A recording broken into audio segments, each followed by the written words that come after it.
এতগুলো মাজার বাংলাদেশে ভাঙা হলো, কই এটা গায়ে হাত দিলেন না কেন? এটা ভেঙে ফেলার দরকার ছিল। বলে না, লালন আল্লাহর ওলি। কিসের ওলি? কোন ধর্মের লোক নিজেও জানে না।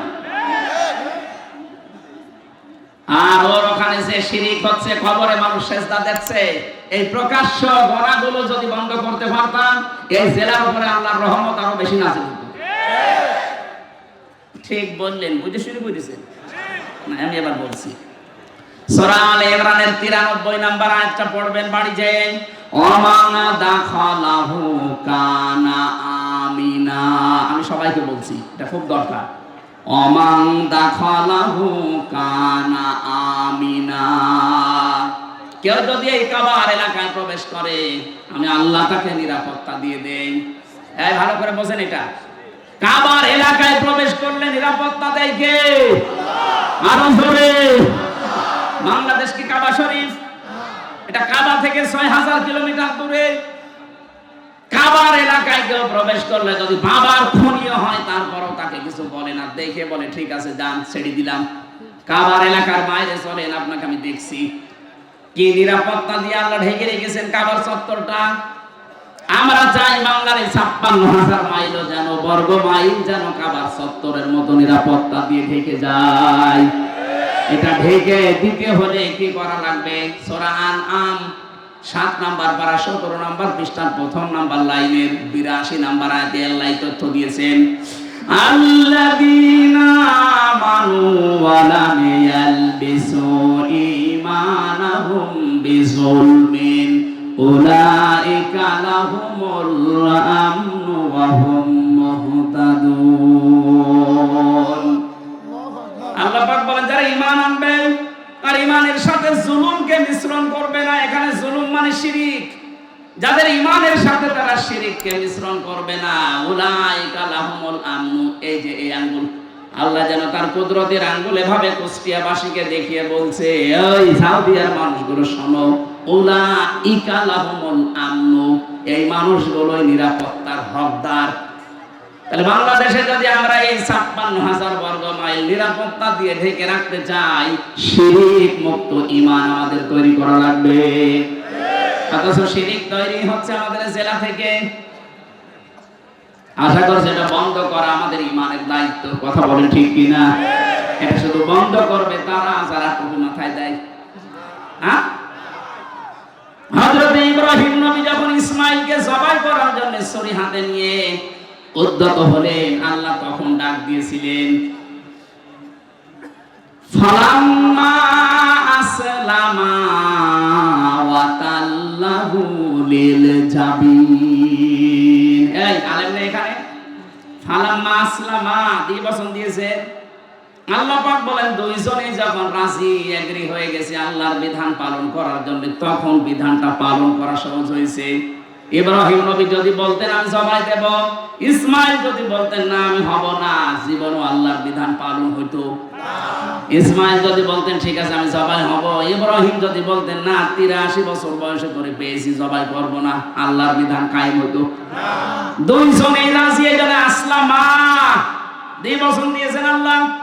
আজ বাংলাদেশে যারা টুপি মাথায় দেয় এরা, আর যারা টুপি মাথায় দেয় না তারাও তো মুসলমান।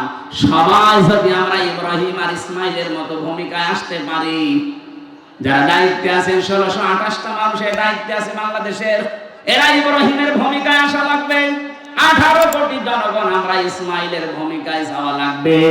এই দেশে অবশ্যই আল্লাহর বিধান কায়েম করা সহজ হয়ে যাবে। আমরা এই দেশকে কাবার চত্বরের মতো নিরাপত্তা দিতে চাই। কথা বলেন না কেন? আমি যে শব্দটা নিয়েছিলাম দিন হিসাবে, যারা ইসলাম বাদ দিয়ে বিয়ে করছেন, বিয়ে হচ্ছে না, আজকে থেকে বরযাত্রী বন্ধ, পলিমা শুরু ইনশাআল্লাহ। এই জেলা থেকে শুরু হবে। মেয়েরা যারা এসেছেন, সম্মানিতা মা বোনেরা, আপনি যদি আত্মসমর্পণ করে ইসলামে প্রবেশ করতে চান, 4টা কাজ আপনার জীবনে থাকা লাগবে। ইদা নাসারা ইলাইহা সাররাতুহু, স্বামী যখন বাইরে থেকে এসে আপনার দিকে তাকাবে, স্বামীকে আপনি আনন্দ দেবেন। কিন্তু অধিকাংশ মেয়েরা কাজ করে না, এই জন্য অনেক স্বামী বাইরে লাইন করে। দেখছেন, বলছে ঠিক, তার মানে এলাকায় চলছে।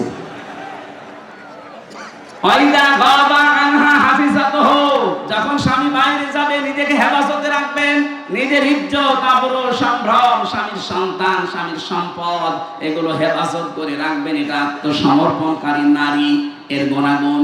3 নম্বরে তুইনু আলা দীনি যাওজাতিহা, স্বামী যখন বাইরে থাকবে, সে দিনের কাজে হোক, ইসলামের কাজে হোক, মানবতার সেবায় হোক, স্বামী যখন বাইরে থাকবে তাকে সাহায্য করবেন, আরো সময় দেবেন, তাকে উদ্বুদ্ধ করবেন, ছাড় দেবেন না। আপনি আরো তার প্রতিবন্ধকতা সৃষ্টি করেন, কি করে বেড়াও তুমি, কি করেন মানে আপনার স্বামী মানবতার সেবা করে, ইসলামের কাজ করে, একথা বলছে রেখা। আপনি শুধু নামাজ পড়ে রোজা রেখে কালো বোরকা পরে নেককার হতে পারবেন না। স্বামীকে দিনের কাছে আপনাকে ছাড় দেওয়া লাগবে। কুষ্টিয়ার মেয়েদেরকে বিশেষ করে বউ যারা আছেন তারা স্বামীকে ছাড় দেবেন, উদ্বুদ্ধ করবেন দিনের কাজে। 4 নম্বরে স্বামী যদি আদেশ করে ওটা যদি জায়েজ হয়, জীবন থাকতে আপনাকে মানা লাগবে। আমি স্বামী, যত স্বামী এখানে বসে আছে, আমরা প্রতিটি স্বামী আমরা চাই বিয়ের পরে আমাদের মা বাবা আমাদের সাথে থাকবে। কথা বলে না কেন? এটা আমরা পছন্দ করি কিনা? 100 ভাগের 80 ভাগ মহিলা এটা চাই না। আপনি নামাজ পড়ে রোজা রেখে জান্নাত পাবেন না, আপনার আত্মসমর্পণই হয়নি। এটা 4টা বললাম। আল্লাহ রাব্বুল আলামিন বলেন তুমি ইসলামে প্রবেশ করলে কিনা তার প্রথম আলামত হচ্ছে আত্মসমর্পণ করবা। দিন হিসাবে ইসলাম বাদ দিয়ে অন্য কিছু মানা যাবে আর ধরে।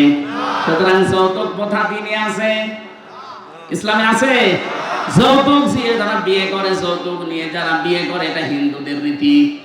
এটা গায়ে হলুদ দেওয়া, এটা হিন্দুদের রীতি। এক কথা বলে রাখা। আশা করছি দিনের বাইরে যেটা আল্লাহ মনোনীত করেছেন এর বাইরে আমাদের যাওয়া যাবে না।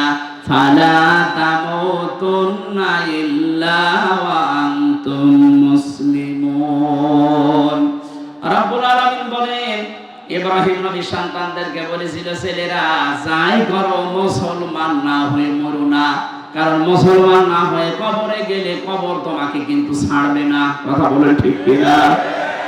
আমরা যাই করি আত্মসমর্পণ করব, আর মুসলমান না হয়ে কবরে আমরা যাব না ইনশাআল্লাহ। 2 নম্বরে আমি পেয়েছি ইখলাস অর্জন করা লাগবে। 3 নম্বরে আকীদা শুদ্ধ করা লাগবে। 4 নম্বরে উন্নত চরিত্র অর্জন করা লাগবে। 5 নম্বরে লেনদেনে স্বচ্ছ থাকা লাগবে। এটা বাংলাদেশে একেবারে দূর হয়ে যাচ্ছে। দেখতে মনে হয় আকাশ থেকে পালিয়ে এসেছে, খুব ভালো মানুষ, কিন্তু লেনদেন করে দেখবেন ওর মতো হারামি আর নেই। দোকানে বাকি যদি খায় দোকানের সামনে দিয়ে যায় না, অন্য রাস্তা দিয়ে যায় না। আপনি ইসলামে প্রবেশ এখনো পরিপূর্ণ করেননি। আকীদা বিশুদ্ধ করা লাগবে। কেন বলছি? বাংলাদেশে একটা মুসলিম দলের উপরে একটা মিথ্যা তহমত দিয়ে বলা হয় যাদের আকীদা ঠিক নেই, অথচ বাংলাদেশে যদি আকীদার প্রশ্ন করেন সবচেয়ে শুদ্ধ আকীদার মানুষ হচ্ছে এই দেশে যারা একামতে দিন কায়েম করতে চায়। মুসলিম দলের উপর একটা মিথ্যা তহমত দিয়ে সারা বছরের পর বছর এই তহমতটা আপনি চালিয়ে দিচ্ছেন। আপনার আকীদা ঠিক আছে? ফাঁসির দড়িটা গলার কাছে আসুক, আকীদা কত প্রকার কি কি সব বেরিয়ে যাবে। ভণ্ডামি করা যায় কেমন না? আকীদার যে কিতাবগুলো আছে, আমি তাফসীরের কিতাব থেকে, হাদিসের কিতাব থেকে পড়ার জন্য আহ্বান। এসো কোরআনের ছায়া তলে সমবেত হই, এসো আল্লাহ রাসূলের অনুগত হই।